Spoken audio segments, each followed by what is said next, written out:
أعوذ بالله من الشيطان الرجيم بسم الله الرحمن الرحيم سبحانك لا علم لنا إلا ما علمتنا إنك أنت العليم الحكيم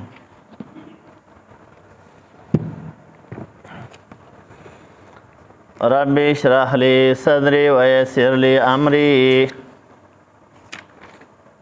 واحلل عقدة من لساني يفقهوا قولي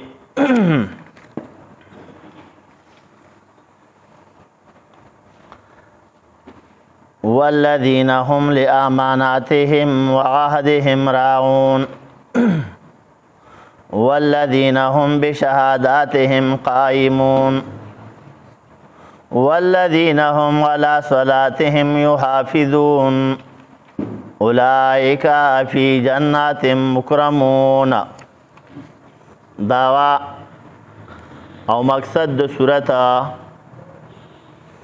صورت کې تنویر په ما سبقا صفات د مؤمنانو شروع اوصاف د مؤمنانو إلا المصلين الذين هم على صلاتهم دائمون. د مؤمنانو اوصاف شروع لنبه صفت على صلاتهم دائمون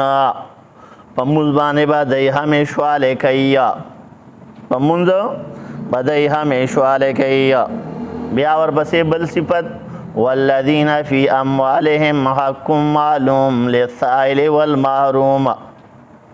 والذین یصدقون بیوم الدین تصدیق د ورځې د قیامت ته. والذین هم من عذاب ربهم مشفقون ان عذاب ربهم غیر مامون. نور صفات ذکر کوي اوس د مؤمن صفت پسې ویه والذین هم لاماناتهم وعهدهم راعون. د امانتونو او د وعدو راغون لحاظ کوونکي به حفاظت پکوي د الله احکام هغه به مني وعهدهم راغون د وعدو به لحاظ کوونکي به وي. دارنګې یو حدیث کې راځي صحیح مسلم کې د حضرت ابو هریره رضی الله عنه هغه فرمایي چې د عملي منافق د منافق درې نښې دي. خبره کوي نو دروغ به وایي وعده کوي نو پوره کوي به نه امانت ورسره کې خودی شه دی به خیانت کوي. دارنګې یو بل روایت کې راځي چې حضرت عبدالله بن عمر رضی الله عنه روایت دی چې رسول الله صلی الله علیه و آله وسلم ارشاد فرمایلی دی څلور خبرې دي چې د چا کې دا خویونه وي هغه عملا خالص منافق ذکر کوي. یو پکې دا دی چې د منافق دغه نښې دي تر څو پورې چې دا پرېښودې نه وي. یو چې امانت ورسره کېښودی شه هغې کې خیانت کوي. دویم خبره کوي نو دروغ وایي. دریم وعده کوي د هغې خلاف کوي. او څلورم جګړه کوي جګړې په وخت کې کنځل کوي. دا د منافق علامات ذکر کوي. والذین واکسان هم دی لاماناتهم د امانتونو خپلو وعهدهم د وعدو خپلو راغون لحاظ کوونکي دي. دارنګې ابو داود نقل کړی دی د حضرت عبدالله بن ابي الاسما رضی الله عنه هغه وایي چې ما د پیغمبر علیه السلام سره څه خرید و فروخت کړی و اغوستل خرڅول کړي و. د پیغمبر علیه السلام د ما په باندې څه پیسې څه پاتې وه. وی ما پیغمبر علیه السلام ته وفرمیل چې زه دله هغه راوړم. وی زه لاړم د ما نه دا خبره هېره شوه. درې ورځې پس چې ما ته دا خبره را یاده شوه زه واپس رالم ما ولیده چې جناب رسول الله صلی الله علیه و آله وسلم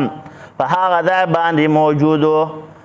او پیغمبر علیه السلام وفرمایله چې د درې ورځو نه د دې ځای کې ستا انتظار مې کو. الله والذین کسان هم دی لاماناتهم د امانتونو خپلو وعهدهم د وعدو خپلو راعون لحاظ کوونکي دي. والذین ها کسان هم دی بشهاداتهم په گواهو باندې قایمون کلک ودرېدونکي دي هغه که شهادت د توحید دی هغه نه پټوي دارنګې شهادت د رسالت د جناب رسول الله صلی الله علیه و آله وسلم په هغې باندې کلک ولاړ دي که هغه اوصافو متعلق تورات کې څه راغلي دي د هغې د شهادت اظهار کوي دارنګې د رمضان د میاشتې د لیدو هغې شهادت کوي والذین کسان هم دی دارنګې که خپلو رشته دارو خلاف ګواهي راغلی دي نو کلک ولاړې که په خپل ځان باندې د ده راځي نو کلک ولاړ وي والذین کسان هم دی بشهاداتهم په ګواهو باندې قایمون قایم وي کلک ولاړ وي والذین هم علی صلاتهم یحافظون والذین کسان هم دی دا صفات د مؤمنانو ذکر کوي هم دی غلا صلاتهم په مونځونو خپلو باندې یحافظون حفاظت کوونکي دي نگهباني کوونکي دي د ارکانو نه خبردار وي د مستحباتو نه خبردار وي د سنتو نه خبردار وي دارنګې ذکر کوي مخکې هم صفت د مؤمنانو کې راغی الا المصلین دوباره بیا ذکر کو والذین هم علی صلاتهم یحافظون تذکره وکړه جدا جدا تکرار ذکر کوي چې مونځ چې کوم دی ارکانو د اسلام کې مونځ ته ډېر اهمیت دی مونځ ته ډېر اهمیت دی والذین کسان هم دی غلا صلاتهم په مونځونو خپلو باندې یحافظون نگهباني کوونکي دي اولئک فی جنات مکرمون دغه کسان چې دي دا کوم صفات چې پکې دا راغله د 22 نمبر آیات نه شروع الا المصلین نو ذکر کوي الله وایي اولئک دا کسان فی جناتنا په باغونو مکرمون عزتمند به کړی شي مخکې صورت 22 نمبر آیات کې ذکر شو فهو فی عیشة راضیه وی به دی په هغه ژوند چې خوشحاله به کي دی لره دلته هم ذکر کوي اولئک دغه کسان چې دي فی جنات مکرمون په جنت کې عزتمند به کړی شي واخر دعوانا